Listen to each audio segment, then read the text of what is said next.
Shaina, Hi. this is amazing. You dream up a musical, and then it becomes Tony nominated and honored, and you're nominated. What two Yeah. pins? You get double. My God. Where Yeah. are the emotions right now?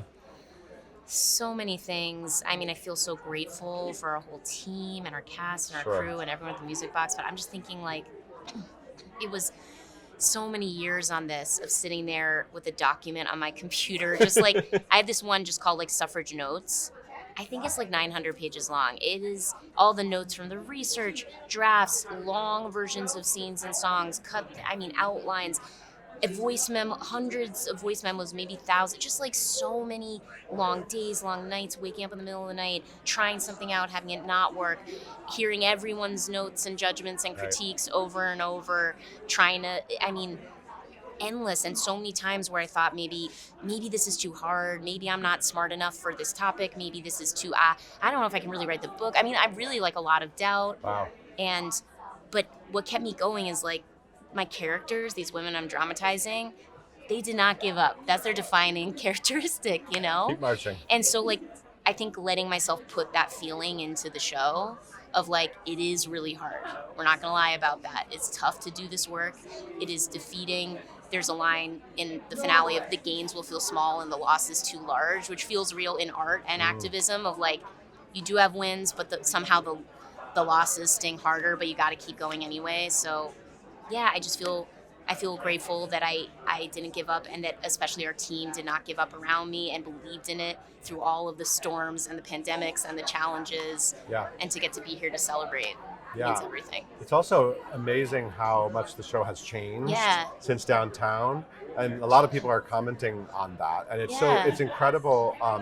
You're so attached to it. Obviously, it came from you, and you're also in it, and that's such a fascinating process to be able to sort of let Yeah. go of things and try it different ways, Totally. and to have sort of the strength to know that you're doing the right thing, and then to have it be so well received, and now every night you get to be in it and actually appreciate it just from a different perspective. Yeah. I feel like I got to grow so much as like a dramatist and a crafts person on this show of putting work out there in this major way at the public theater, and I'm so proud of what we did downtown. And then feeling all of the reaction of in all stripes and Sure. like and getting having to as an artist weather critique and weather judgment and hear everyone's thoughts and then have to sit back down on my computer and piano and be like, what do I think is right in my gut? And that was my promise to myself after the public. Like, I'm going to follow my heart and my gut on what I think is right for the show and just let myself be the compass and tune out the noise. And it's the hardest artistic thing I've ever done, but it made me stronger. Yeah.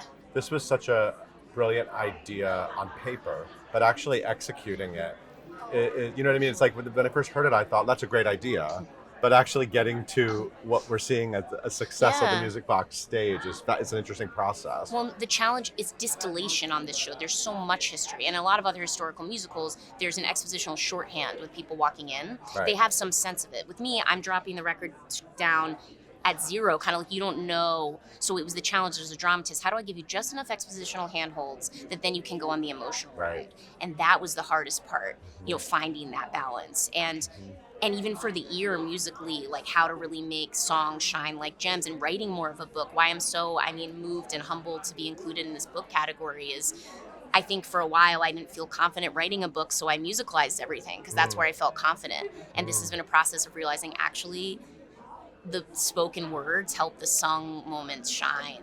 And that's just going back to I'm a real student of musical theater and going back to the musicals I love. I grew up on the cast albums, right? But I started over the last 2 years to buy librettos and read the librettos while I listen to the cast album and just feel the craft of book writing to set up a song. And so that was a really satisfying part of the revision to like embrace the power of not music. Yeah. Yeah. What do you want like young up and coming writers to know, or like what do you want to tell them to sort of encourage them to go on this journey? And do you have any what do you tell people?